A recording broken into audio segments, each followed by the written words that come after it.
B. Pembelajaran bermakna atau meaningful learning. Belajar bermakna merupakan suatu proses dikaitkannya informasi baru pada konsep-konsep relevan yang terdapat dalam struktur kognitif seseorang.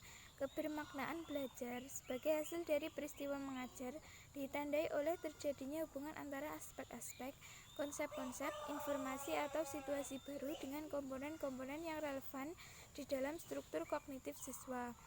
2. Karakter belajar anak usia SD atau MI. Peranan guru sangat penting untuk menciptakan situasi belajar sesuai dengan teori Piaget. Beberapa implikasi teori Piaget dalam pembelajaran menurut Slavin sebagai berikut. Memfokuskan pada proses berpikir anak, tidak sekedar pada produknya. Di samping itu, dalam menganalisis kebenaran jawaban siswa, guru harus memahami proses yang digunakan anak sampai pada jawaban tersebut.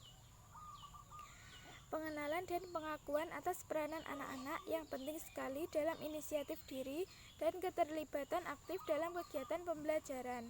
Penerimaan perbedaan individu dalam kemajuan perkembangan, bahwa seluruh anak berkembang melalui urutan perkembangan yang sama, namun mereka memperolehnya pada kecepatan yang berbeda.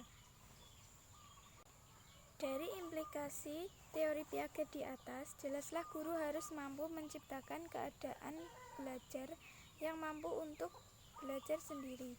Artinya guru tidak sepenuhnya mengajarkan suatu bahan ajar kepada pelajar, tapi guru dapat membangun pembelajaran yang mampu belajar dan terlibat aktif dalam belajar. Sebagaimana yang telah dikemukakan Piaget di awal, bahwa setiap anak memiliki cara tersendiri dalam menginterpretasikan dan beradaptasi dengan lingkungannya. Menurutnya, setiap anak memiliki struktur kognitif yang disebut schemata, yaitu sistem konsep yang ada dalam pikiran sebagai hasil pemahaman terhadap objek yang ada dalam lingkungannya.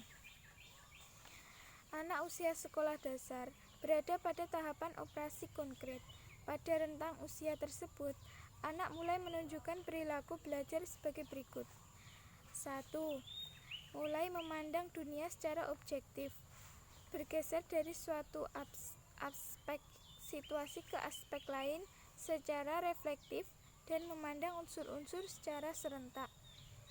2. Mulai berpikir secara operasional. 3. Mempergunakan cara berpikir operasional untuk mengklasifikasikan benda-benda. 4. Membentuk dan mempergunakan keterhubungan antar aturan-aturan prinsip ilmiah sederhana dan mempergunakan hubungan sebab akibat.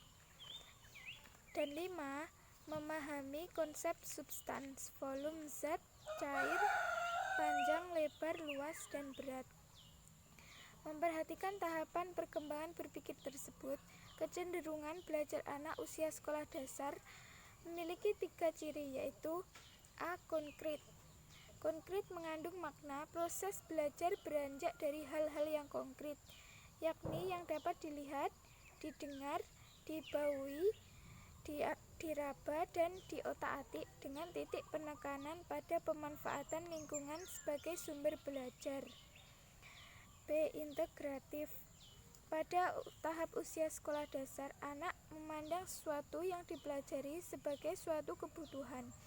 Mereka belum mampu memilah-milah konsep dari berbagai disiplin ilmu. Hal ini melukiskan cara berpikir anak yang deduktif, yakni dari hal umum ke bagian demi bagian. C. Hierarkis. Pada tahapan usia sekolah dasar, cara anak berkembang secara bertahap mulai dari hal-hal yang sederhana ke hal-hal yang lebih kompleks. Sehubungan dengan hal tersebut, maka perlu diperhatikan mengenai urutan logis, keterkaitan antar materi, dan cakupan keluasan serta kedalaman materi.